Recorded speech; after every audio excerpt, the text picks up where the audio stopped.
Ya, ahora sí. Ya, chiquillos, ¿cómo están, Marcos, Jocelyn? ¿Cómo han estado? ¿Están en prueba? ¿Están en trabajo? ¿O esta semana no han tenido mucha actividad?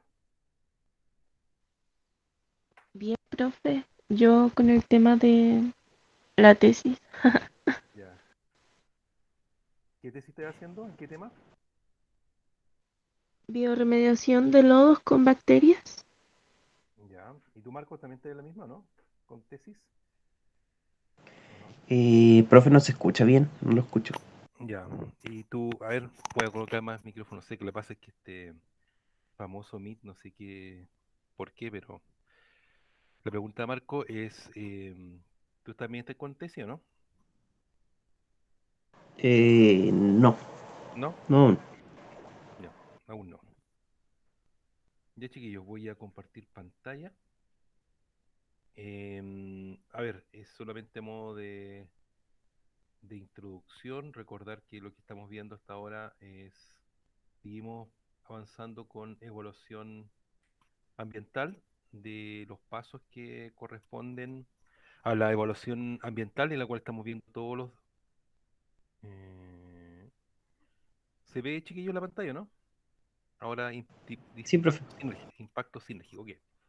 Lo que hemos ido viendo en la última semana es el proceso de paso a paso que tiene una evaluación ambiental en el sistema de evaluación de impacto ambiental CEIA, en la cual hemos ido avanzando. Ustedes han hecho una presentación de la primera parte de una evaluación ambiental, de un proyecto ya construido, es decir, o ya aprobado, más que construido, aprobado con resolución de calificación ambiental y todos los pasos que corresponden a cada uno de ellos. En la clase anterior, era de la semana pasada, estuvimos revisando, me voy a ir un poquito para atrás, estuvimos revisando principalmente este punto, el artículo 6 que correspondía principalmente a las características, circunstancias establecidas, efectos, características y circunstancias que tiene el artículo 11, ¿ya? Entonces estuvimos revisando en cada uno de ellos, cada uno de los literales, tanto para el riesgo de la población, riesgo de la salud de la población, a los grados de significancia, cuáles son los criterios que hay que determinar, eh, que están en la ley, pero lo que intentamos hacer la semana pasada fue explicar cada uno de ellos y cómo y qué debe considerarse. Para eso deben apoyarse con las guías, algunas de las guías que están construidas por parte del CEIA y plantean cada uno de los literales que aparecen. Entonces, salud, aspectos significativos sobre la cantidad de recursos naturales, estuvimos revisando el reasentamiento de comunidad humana y alteración significativa del sistema de vida y costumbres de los grupos humanos, con sus correspondientes guías, estuvimos revisando localización próxima a áreas protegidas, de sitios prioritarios de conservación, humedales, glaciales, etcétera. También estuvimos revisando ese literal con sus consideraciones correspondientes para tener en cuenta para la evaluación ambiental. Estuvimos revisando la letra E, alteración significativa en términos de magnitud, duración de valor paisajístico o turístico de una zona, y estuvimos viendo algunas características, algunas definiciones, algunas elementos o indicadores que son necesarios tener en cuenta al momento de trabajar este literal de turismo y paisaje, ¿ya? Y estuvimos viendo también la alteración de monumentos y sitios antropológicos, arqueológicos, históricos en general, ¿ya? Entonces, de forma resumida, lo que estuvimos viendo la semana pasada, y también alcanzamos a revisar dos puntos que son también importantes dentro de la evaluación, que a lo mejor no son tan trabajados, es decir, o mejor más que trabajados, no son tan conocidos por parte del común y corriente de los proyectos, pero son importantes, como por ejemplo la acumulación acumulativa, impacto acumulativo de los proyectos, y para eso nosotros habíamos dicho que era muy importante tener en cuenta que los proyectos tienen que ser considerados en conjunto con los otros proyectos con resolución de calificación ambiental, ¿ya? Es decir, todos los impactos posibles y cómo estos pueden provocar un impacto acumulativo y obviamente el que, como decía yo, técnicamente el que paga los platos rotos es la última empresa que llega o el último titular que llega y por lo tanto tiene que hacerse cargo si es que hay algo que rebalsa el elemento o algún componente ambiental importante. Para eso nosotros habíamos hablado, dimos varios ejemplos la semana pasada, en la cual se trataba con aumento de concentraciones, por ejemplo, de contaminantes atmosféricos en una cuenca que pueda estar saturada, como el caso de Osorno, el mismo Puerto Montt hoy día, o hacia las diferentes cuencas que tiene la región de los lagos, la cuenca de Santiago, etcétera. Todas las concentraciones que concentran y obviamente los impactos cumulativos pueden aumentar si es que mi proyecto o empresa se instala en un lugar. Lo mismo pasa con otros elementos dentro de otros sistemas ecosistémicos, como por ejemplo el tema del agua, la extracción del agua, el caudal ecológico también es importante, que puede ser un impacto acumulativo debido al uso que pueda darse en diferentes puntos que se quieran determinar. El aumento de sedimento de una cuenca, alteración de vida de grupos humanos, etcétera, ¿ya? Por lo tanto, todos estos impactos acumulativos son importantes establecer y lo que estuvimos conversando en la última clase. Y entiendo que quedamos en esta también, alcanzamos a hablar del impacto sinérgico. No estoy seguro si lo terminamos, pero lo voy a reiterar nuevamente, si es que lo repito, y con esto partimos la clase del día de hoy. Em, Esto el impacto sinérgico es bien complejo. Este sí que es complejo porque está establecido en el reglamento y en la ley del base del medio ambiente con respecto a los diferentes impactos que puedan ocasionar. ¿Cuál es la complejidad de este tema del impacto sinérgico? Es que tú no solamente estás viendo tu proyecto específico de que tú quieres instalar, sino tienes que considerar todos los elementos, efectos o circunstancias de otros proyectos que estén instalados en el mismo territorio o dentro de la misma área de influencia de tu proyecto. Entonces, ahí se empieza a ver la complejidad, porque si uno ocupa no sé, pues tengo una empresa industrial con algún agente químico X, y si esa combinación o interacción con otros agentes químicos de otras chimeneas o de otras emisiones de otras industrias, la combinación puede provocar un efecto sinérgico, un efecto negativo, que no estaba contemplado originalmente en tu proyecto. Y aquí es la cual se provoca un problema un poco mayor, ¿ya? Por lo tanto, ¿cuál es esa interacción de elementos que pueden existir con otros proyectos y que pueden impactar en forma negativa al territorio en que yo estoy queriendo establecer mi proyecto, ¿no? Creo que se lo repetí, o bueno, se los conté anteriormente. Este tema de impacto sinérgico fue uno de los temas que se discutió mucho con el caso de Quinteros Puchuncaví, porque muchos decían que se estaba midiendo cada una de las industrias y se notaba, y ellos decían, y decían que cumplían con la norma según de emisiones de cada una de las industrias que estaban instaladas. Y una teoría que existía en algún momento era que la combinación de elementos, por ejemplo, ahí teníamos termoeléctricas, tenemos fundidoras de cobre, etcétera, un montón de proyectos, en la cual decían que la combinación de elementos químicos atmosféricos de diferentes empresas estaba provocando un impacto, lo cual se generaba principalmente el impacto que estaba ocurriendo en Quintero Puchuncaví. Pero con un tema puntual, no quiero minimizar lo que ha ocurrido por décadas en ese sector, debido a la contaminación y la alta contaminación de todas las empresas que están en el sector y la mala planificación urbana, en la cual las ciudades hoy día están al lado y los colegios están al lado de la industria, ¿ya? No quiero minimizar eso, lo que quiero, estoy hablando en forma puntual de que se discutió en algún momento un efecto sinérgico de las posibilidades de combinaciones de emisiones de diferentes empresas pudiera estar provocando algo que no pueda estar siendo medido por las diferentes empresas, ¿ya? Eso se discutió en algún momento, pero al parecer la investigación arrojó que era una de las empresas la que provocó efectos puntuales en algún momento determinado hace 2 años en el sector de Quintero, y la cual usted, si no mal no recuerda las noticias, ahí la gente se levantó, bueno, hay muchas protestas en el sector, pero hubo un momento que ya fue la gota que rebasó el vaso y la gente ya no aguantó más, y empezó a hacer grandes marchas y protestas contra los proyectos que están instalados en esa área. Ahí se está esperando, entiendo, el plan de descontaminación atmosférica, que aún no está aprobado. Entiendo que todavía está en Contraloría porque tuvo varias observaciones por parte de la Contraloría con respecto al plan de descontaminación Quiteros Puchuncaví. Perdí un poco el hilo, no sé si todavía está en ese proceso, pero creo que todavía le faltan algunos algunas cosas para poder ser aprobado ese plan de caso, insisto, puntual con respecto al impacto sinérgico de, de esa zona. ¿Ya? ¿Alguna duda, consulta con respecto a esto, chiquillos? ¿Algún comentario con respecto a esto? ¿Habían escuchado este tema de impacto sinérgico, aparte de lo que hemos visto en clase? ¿O algún otro tema que podría haber sido relevante dentro de la región, por ejemplo, que tengan estos pactos acumulativos sinérgicos dentro de su área ambiental? Lo han comentado, lo han discutido en otros ramos?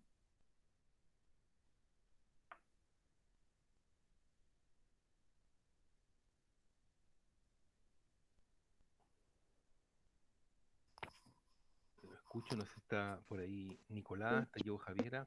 Escuchado eso. ¿Mm? Yo por lo Mar- menos no lo he escuchado. no había escuchado. Marco, sí. Javiera sí lo había escuchado. Sí, Javiera, lo había escuchado puntualmente o no lo han discutido en otros, en otras, en su otros ramos. No sé, estoy pensando en laboratorio, no sé, no sé cómo se llaman los ramos que ustedes tienen, pero cuando hacen experimentaciones ahí, me imagino, de algunas cosas, no han hablado de impactos sinérgicos.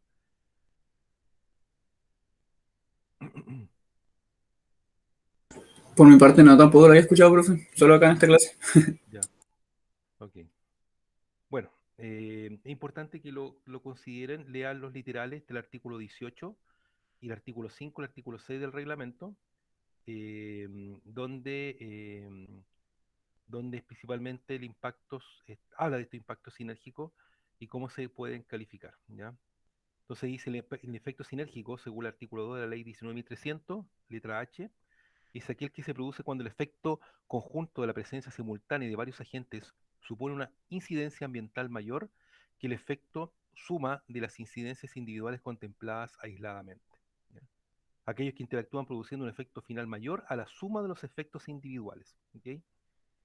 Entonces, es importante que se lo comenten a sus profesores que tienen, no sé, por tema laboratorio, estoy pensando en tema de contaminación de agua, por ejemplo, que puede ser que el efecto combinado entre ellos pueda establecerse. La Javiera, no sé si tiene, parece que no tiene el audio, pero dice, escrito, dice, lo había escuchado, vi un documental de Quito y lo escuché en Cabi y se me hace que igual que lo escuché en clase, pero no recuerdo. Javier también dice, creo que lo escuché en el electivo de la salmonicultura. Y ahí estuvieron, pues lo discutieron. Y también, claro, insisto, impactos sinérgicos que pueden ocurrir. También existen algunos proyectos que tratan de evitar, por ejemplo, el impacto acumulativo, por ejemplo, en este punto, por la cantidad estoy pensando en la salmonicultura, lo que está diciendo Javiera, en su electivo que tuvieron, hay muchos proyectos hoy día que tienen una combinación de otros proyectos que tengan una externalidad positiva. Por ejemplo, en el caso hay una combinación de proyectos entre salmonera, cultivos de mitílidos más algas, la combinación de ellos permite que una depuración mayor de la contaminación que pueda provocar una empresa salmonera. ¿Ya? Los mitílidos, algas, la combinación de ellos se han hecho en los últimos tiempos. No ha sido algo tan masivo, pero había algunos proyectos que vienen en conjunto, es decir, proyecto acuícola proyecto acuícola, correcto digo, de mitílido cercano a proyectos salmoneros y también proyectos de algas están provocando un efecto positivo a estos impactos acumulativos que puedan ocurrir. ¿Ya? Yo recuerdo hace como 3 años aproximadamente se discutió este tema en el sistema de evaluación y era positivo, pero insisto, hasta el día de la fecha no son tan masivos, pero espero que en algún momento puedan impactar en forma positiva a estos proyectos que tengan impacto acumulativo producto de la acción, obviamente, y de la gran biomasa, por ejemplo, el tema de la salmonicultura que tenemos en nuestra zona, ¿ya? El impacto por el alimento, el impacto por la feca, etcétera, de la gran cantidad de biomasa que pueda existir dentro de los proyectos eh, salmoneros. ¿Ok? Ok, tengo el micrófono bien cerca porque algunos me dicen que no escuchan bien. Eh, Siguiendo con con la evaluación de ambiental, acuérdense, chiquillos, importante, cuando ustedes vean cualquier estudio de impacto ambiental, se van a fijar que va ordenado por capítulo, y cada capítulo habla de estos temas. ¿Ya? Entonces, lo que estamos viendo como es más teórico, más reglamentario, más de ley, ahí en cualquier estudio de impacto ambiental, generalmente aparecen los subcapítulos o capítulos relacionados con estos puntos que estamos viendo para que ustedes también puedan ir entendiendo, escondiendo un poco la lógica de la redacción también de un estudio de impacto ambiental o declaración de impacto ambiental. Obviamente el estudio de impacto ambiental contempla todos los antecedentes que vamos a ver a continuación, que son medidas de mitigación, reparación y compensaciones, pero hay muchas cosas de declaración de impacto ambiental que son muy similares a un estudio, no siendo obviamente con efectos tan, tan importantes como el estudio de impacto ambiental. Entonces, otro punto que está dentro de la evaluación ambiental se llama el plan de cumplimiento de la legislación ambiental aplicable. ¿Ya? Este plan también es, a ver, ¿cómo lo podría denominar? Eh, este plan es un listado, digamos, un checklist de toda la información ambiental que tienen que cumplir los titulares cuando presentan un proyecto. ¿Ya? Hay un documento especial en el cual dice, ok, yo voy a cumplir esta normativa, tengo que identificar primero, obviamente, cuáles van a ser en este plan todas las normas que voy a contemplar, todas las fases, todas las formas, todos los permisos sectoriales, las PAS sectoriales, etcétera, tienen que estar en este capítulo, ¿ya? Este capítulo tiene que tener cada uno de ellos y también tengo que identificar cómo lo voy a cumplir, ¿ya? ¿Cómo lo voy a cumplir? Por lo tanto, este plan de cumplimiento de la legislación ambiental aplicable debe incluir 4 puntos. Dice la identificación de las normas ambientales aplicables del proyecto, ¿no es cierto? Son todas aquellas cuyo objetivo es asegurar la protección del medio ambiente, la preservación de la naturaleza y la conservación del patrimonio ambiental e imponen obligación o exigencia cuyo cumplimiento sea acreditado durante el proceso de la evaluación. Es decir, este plan de cumplimiento es súper importante porque finalmente, como aquí tengo resumido todas las normas correspondientes, todos los permisos correspondientes, la Superintendencia del Medio Ambiente cuando vaya a revisar, o cualquier organismo público con capacidad de, mm, de revisión o de fiscalización, va a pedir este plan de cumplimiento para ir viendo cada uno de los puntos que deben cumplir cada una de las obligaciones que tienen que cumplir con las normativas exigentes. ¿Ya? Por lo tanto, esto es un documento bien, bien relevante dentro del estudio de impacto ambiental. El otro punto es la descripción de la forma y fase en que se dará cumplimiento a las obligaciones contenidas en la normativa ambiental, incluyendo indicadores de cumplimiento, ¿ya? Cuando hablo de indicadores no es solamente colocar el tema que yo voy a plantear, sino cómo yo lo voy a medir, porque el indicador me permite medir, ¿ya? Es una de las grandes falencias que tenemos nosotros a nivel nacional de las políticas públicas de que muchas veces se indica algo, se comenta algo, pero no hay un indicador para poder evaluarlo o medirlo. En el caso del estudio de impacto ambiental o declaración de impacto ambiental, te exige que tengas indicadores de cumplimiento, ¿ya? ¿Para qué? Para que permita medirlo, permita ver el impacto correspondiente. ¿Ya? Entonces este punto no es no menor. Todos los puntos, las obligaciones que tiene que contener la normativa, incluyendo indicadores de cumplimiento. ¿Ya? Porque finalmente esto es lo que se va a revisar en la evaluación después, posterior, cuando el proyecto empiece su ejecución. El otro punto es el listado de permisos y pronunciamientos ambientales sectoriales aplicables al proyecto. O sea, las PAS. ¿Ya? Acuérdense que tenemos muchas PAS, unas que son mixtos y otras que son directos o individuales por cada una de las empresas de los sectoriales, y la cual también tienen que estar acá. Aunque ustedes digan, no, profe, pero si estos pertenecen a, no sé, pues a Cernapesca o pertenece a CONAF, de todos modos, todos los PAS ambientales tienen que estar nombrados en el estudio de impacto ambiental. ¿Ok? Son muchos PAS correspondientes y aquí tienen que estar también establecidos. Y luego, en la resolución de calificación ambiental, lo que hace el SEA es que toma un resumen de todo esto y se lo lleva a la resolución de calificación ambiental. Pero en el plan de cumplimiento tiene que estar establecido cada uno de estos puntos, ¿ya? Cada uno de los puntos con sus indicadores correspondientes y el listado de permisos que corresponda. El otro punto dice los contenidos técnicos y formales que acrediten el cumplimiento de los requisitos de otorgamiento de los respectivos PAS, ¿no es cierto? Según lo dispuesto en el título 7 del reglamento, incluyendo indicadores de cumplimiento si corresponden. Lo mismo cosa. Entonces, estos PAS tienen que tener obviamente toda la información, más los indicadores de cumplimiento, si corresponde a cada uno de ellos. Acuérdense que los PAS, chiquillos, son permisos que no lo entrega el sistema de evaluación de impacto ambiental, lo entrega el sector público que corresponde, ya sea salud, de, no sé, pues, la autoridad marítima, Subpesca, Pesca, etcétera, diferentes organismos públicos que te entregan una PAS.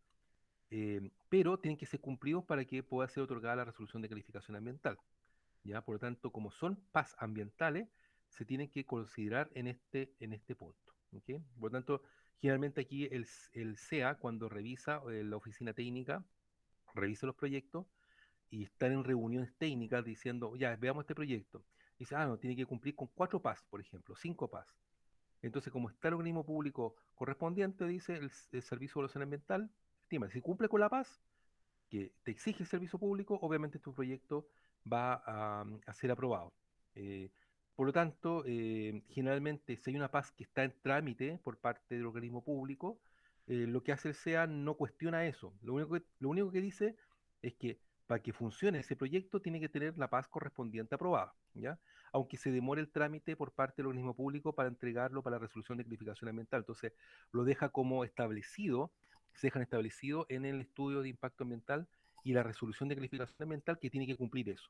Si no lo está cumpliendo, obviamente ahí hay un tema complejo por parte de la empresa por no considerar ese permiso ambiental que sectorial que tiene que estar antes de empezar cualquier construcción u obra por parte del titular.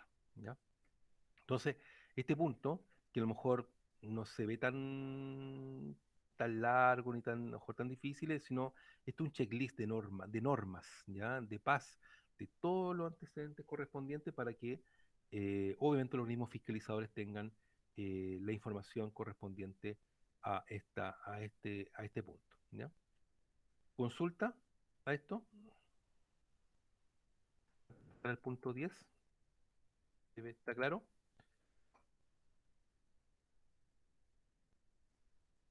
¿De consultas? Bueno, bueno, No, no. Vamos al punto 10. Este sí que es importante, principalmente para los estudios de impacto ambiental, lo que ustedes tienen que, obviamente, aparte de todos los demás puntos, centrarse mucho en su segunda presentación, que son las medidas de mitigación, reparación y compensación. ¿Ya? Un estudio de impacto ambiental, cuando los efectos, características o circunstancias son afectados en el artículo 11.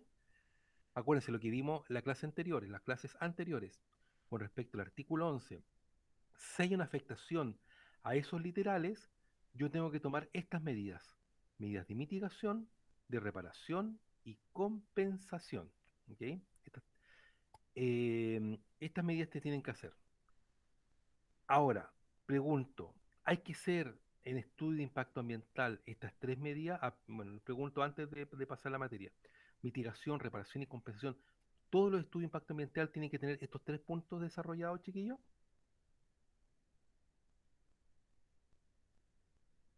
¿Qué piensan ustedes? ¿Todos los estudios de impacto ambiental debía tener mitigación, reparación y compensación?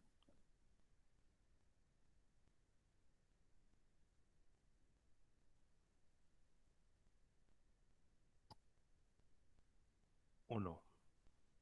¿Los 3? En teoría, creo que si presentaran un proyecto que no generara ningún impacto, cosa que no pasa, entonces no tendrían que hacer las mitigaciones, reparaciones y compensaciones, pero en la práctica todo No, genera un impacto. a ver, mira, acuérdate, Javiera, aquí no se confundan. Ya establecimos ya que existe un impacto ambiental en los literales del artículo 11, ¿ok? Existe un impacto. Por si cualquiera de los literales que vimos la semana pasada, de salud, de un área protegida, etc. Puede haber uno o dos impactos literales dentro de eso. Por lo tanto, hay impacto ambiental. Ahora la pregunta es, como hay un impacto, hay una afectación al artículo 11, yo tengo que tomar medidas, ya que son medidas de mitigación, reparación y compensación. Ahora la pregunta es, si mi estudio de impacto ambiental, que yo sé que va a haber efectos, ¿ya? Efectos en esos, cualquiera de esos literales. La pregunta es, yo tengo que tomar estas 3 medidas que son de mitigación, reparación y de compensación, las 3 a la vez. ¿O no? ¿Qué creen ustedes? ¿Cuál es su percepción?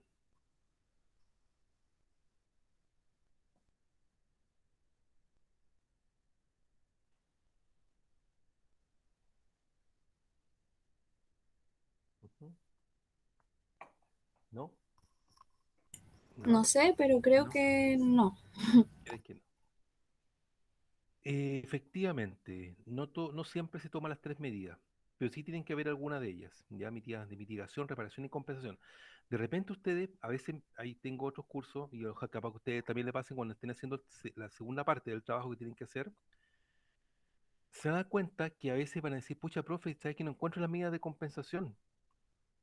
Y es por producto de que a lo mejor ese titular no la acreditó, o sea, dijo que podía mitigar. Entonces, los estudios de impacto ambiental siempre parten, mira, voy a adelantarme porque me gusta este gráfico, este gráfico me gusta, después voy a volver más atrás. Cuando mi proyecto, yo sé que hay alguna afectación y puede provocar una afectación de efectos, características, circunstancias, el artículo 11, lo que yo tengo que hacer es mitigar, siempre. Ya, por tanto, los estudios de impacto ambiental siempre tienen que tener medidas de mitigación para evitar y minimizar los efectos adversos o efectos negativos que pueden existir por ese proyecto. ¿Ya? Mitigar. ¿Ya? Ahora, si yo con todas las medidas de mitigación que estoy realizando no puedo evitar o minimizar algunas de ellas, tengo que pasar a la segunda fase que es la reparación. Esa fase de reparación, sí o solo sí, no puedo mitigarlos. ¿Ok? Por tanto, todo estudio de impacto ambiental debe tener por lo menos medidas de mitigación. Si que todas las medidas que estoy haciendo no lo puedo hacer, paso a la segunda parte que es la reparación. ¿Ok? Por ejemplo, ayer estuve en un curso donde estábamos discutiendo de un proyecto de estudio de impacto ambiental del puente Cochrane en Valdivia. El puente Cochrane, que está aprobado con resolución de calificación ambiental, em, la, bueno, el puente sí o sí iba a pasar por una calle, no me acuerdo cómo se llama la avenida, que hoy día es una calle, pues se iba a convertir en avenida. Iba a expropiar, ¿ya? Iba a expropiar viviendas, producto de la construcción del puente. Pero lamentablemente justo en la esquina donde se iba a construir el puente estaba una casa histórica de Valdivia, que es la casa, si no me equivoco, Mena Lopetegui, o Lopetegui Mena, ¿ya? Justo en una esquina. Y esa casa se tiene que mover, producto de que va a pasar la avenida por el sector para construir el puente Cochrane en Valdivia, ¿ya? Están todos de acuerdo la gente porque va a mejorar la conectividad, va a mejorar, pero esa casa va a ser tocada, porque no puede seguir ahí, porque tampoco. Entonces, ¿qué se hace? Como yo no puedo mitigar los impactos, ya sea el ruido, etcétera, como el puente que yo voy a construir va a expropiar, ya no puedo mitigar. Por lo tanto, paso a la segunda parte, que es la reparación, ¿ya? Reparo el efecto que yo voy a ocasionar, ¿ya?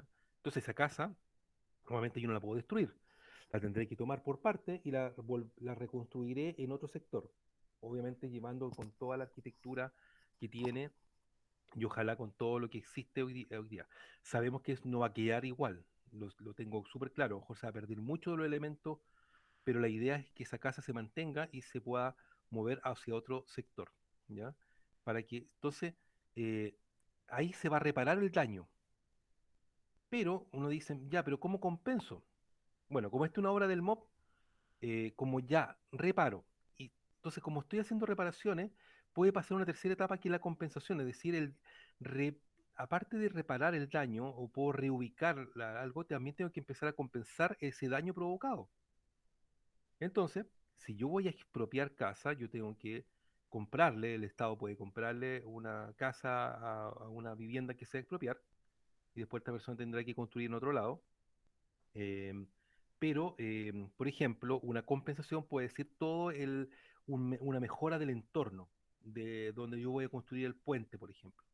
Puedo compensar a través de una plaza, áreas verdes, medidas que sean compensatorias para las comunidades, etcétera. Entonces yo tengo que buscar las medidas más adecuadas para pasar. Entonces, lo que yo quiero decir, y la pregunta que le estaba haciendo, todos los proyectos de estudio de impacto ambiental tienen que tener estas tres medidas, no lo van a tener las tres, porque muchos no llegan a la compensación. Y de repente, con estudio de impacto ambiental, cuando ustedes revisen, algunos no tienen compensaciones. Generalmente quedan en mitigación y reparación, pero no en compensación, ¿ya? Em, Producto de que la reparación a lo mejor repara y no tiene que compensar. Bueno, una discusión que para mí, ojalá, insisto, todos los proyectos de estudio de impacto ambiental tengan compensaciones adecuadas, ¿ya?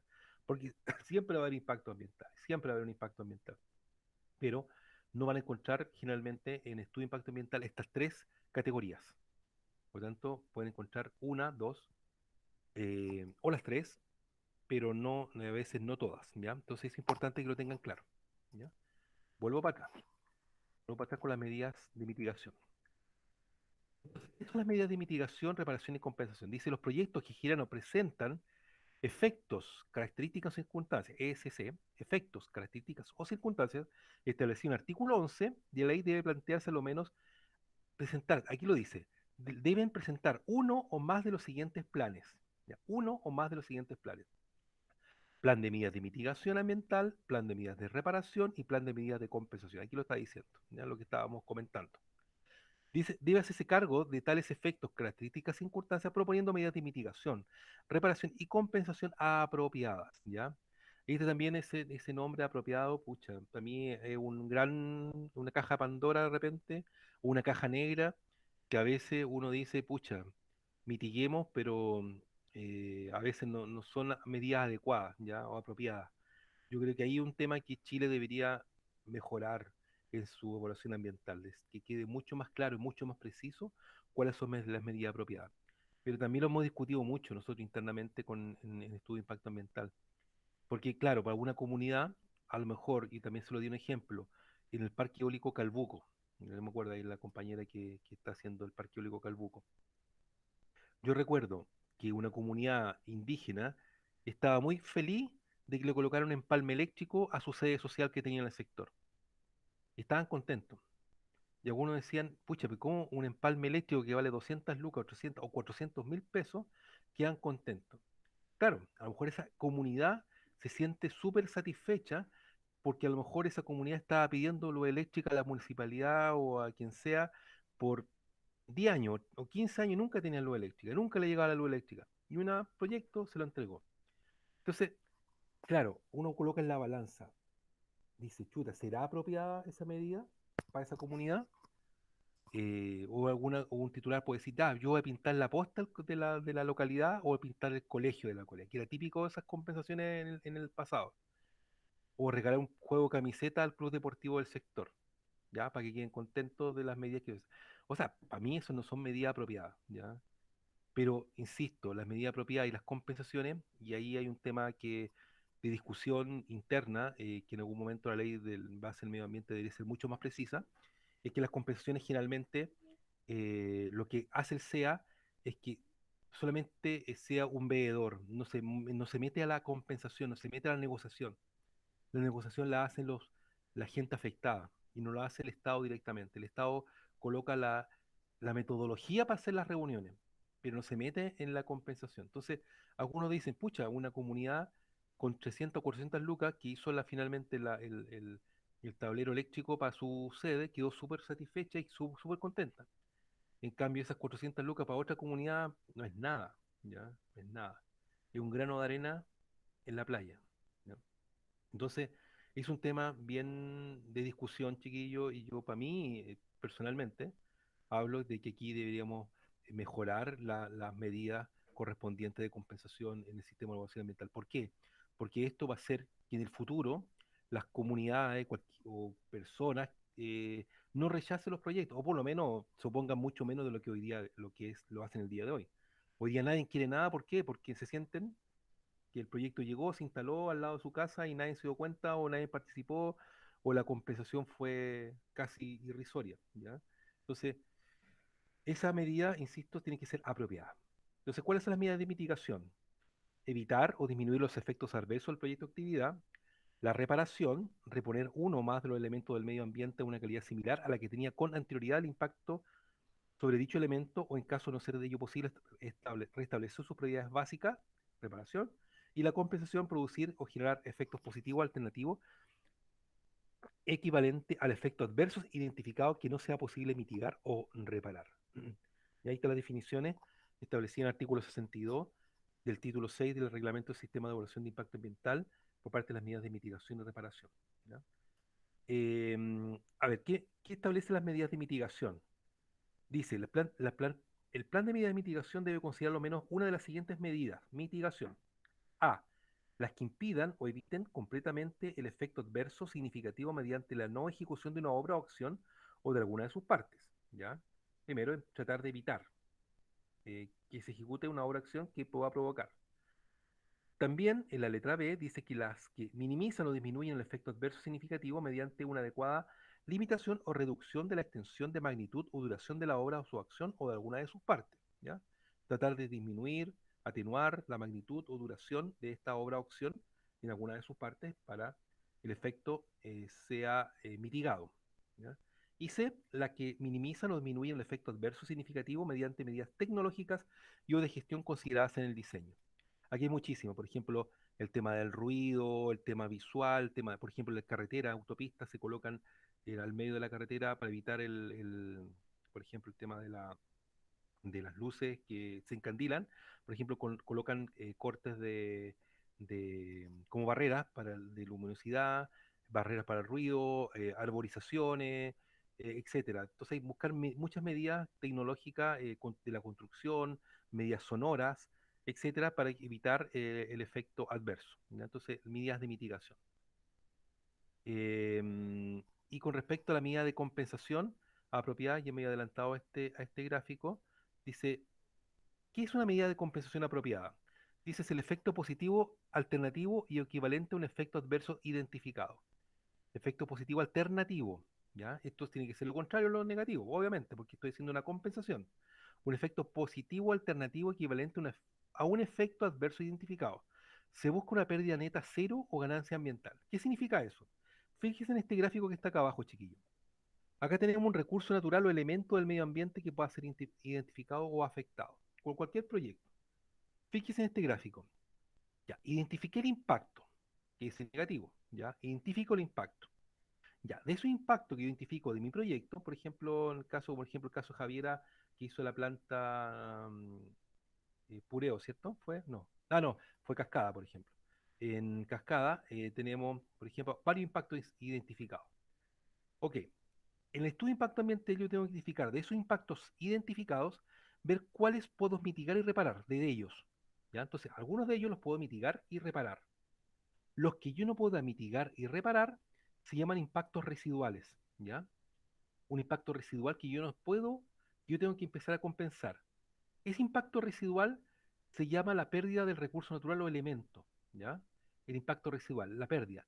Lo que hace la compensación adecuada es que yo tengo que compensarlo con una ganancia del recurso natural o elemento aquí en oscuro, en la misma cantidad de la pérdida o elemento, para que la pérdida neta sea cero, ¿ya? Igualarla a cero o mejorarla, obviamente, ¿ya? Que la compensación. O sea, tratar de evitar que mi pérdida sea negativa, sino que la pérdida llegue por lo menos a cero, o sea, por lo menos similar o igual a lo que tenía anteriormente, ¿ya? Obviamente, no podemos colocarle precio a todo. Yo siempre he dicho, los ejemplos que siempre he dicho, no podemos darle un precio a un pingüino, por ejemplo, que pueda ser afectado por no sé, pasó un barco y se lo llevó a la hélice y el pingüino se enredó y se murió. ¿Ya? No tenemos un valor, no podemos, o sea, un momento que lleguemos nosotros a compensar y darle valor a todo es imposible. Cortar un árbol, ¿cuánto vale? O cortar un árbol nativo, ¿ya? Sí hay que hacer compensaciones adecuadas, ¿ya? Este es un tema, chiquillo, insisto, es una caja oscura, una caja media negra, en la cual tenemos que avanzar como sociedad, como cultura, como Estado, como persona con respecto a ello, ¿ya? Para que la pérdida neta sea, ojalá cero, con respecto a los impactos residuales que puedan darse en los proyectos que estamos desarrollando. Entonces, por lo tanto, el efecto que no es posible mitigar o reparar aplica a a impactos residuales. Entonces, igual que no son posibles de mitigar o reparar, jerarquías de medidas. Entonces, este gráfico, mitigación, reparar y compensar es la última medida, pero esa compensación tiene que ser igualada con una compensación apropiada o adecuada con respecto a lo que yo voy a perder del elemento o el recurso natural en cual yo voy a estar identificando o afectando en el medio ambiente. ¿Ya? Eso. Consulta, chiquillos, con respecto a este punto. Es súper relevante este punto, chiquillos, para su trabajo en la segunda parte, en la cual ustedes puedan revisar. Entonces, el análisis crítico yo quiero que ustedes busquen de sus trabajos, algunos más antiguos y otros más nuevos, más actuales, como los parques eólicos o como el de Javier, que le tocó un proyecto antiguo, poder ver cuáles eran las medidas de mitigación, reparación y compensación. Ustedes pueden discutir, a lo mejor no hay medidas de compensación. Y ustedes pueden decir, ¿sabe? Este trabajo, este estudio no consideró esto, y yo considero que debían considerado esto, estos puntos, que no fueron considerados en el estudio de impacto ambiental. Yo creo que hagan ese análisis en su estudio de impacto ambiental que ustedes están viendo, ¿ok? Que puedan revisar y no solamente copiar y colocar lo que está, sino hacer un análisis de esa información.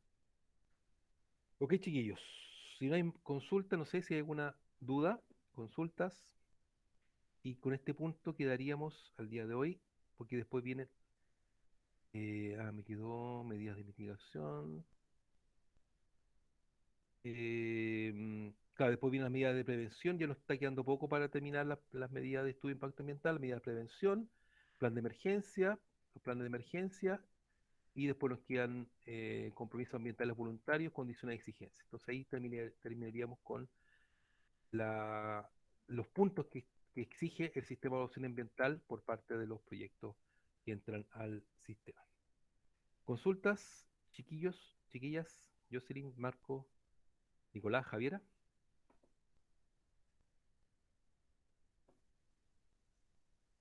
¿No? Nada. Ok, chiquillos. Nos vemos entonces, si Dios quiere, el día jueves a las 3:40, si mal no me equivoco. Sí, 3:40 veces, ¿sí? Y voy a subir la clase, se me queda una, me queda la semana pasada, el viernes, y la de esta la voy a tratar de subir hoy día mismo para que no me vaya quedando rezagado. Eso, chiquillos. Cuídense, que estén bien. Chao. Bueno, profe, chaito. Chao, Jocelyn. Chao, Javier. Chao, Nico. Yo, profe.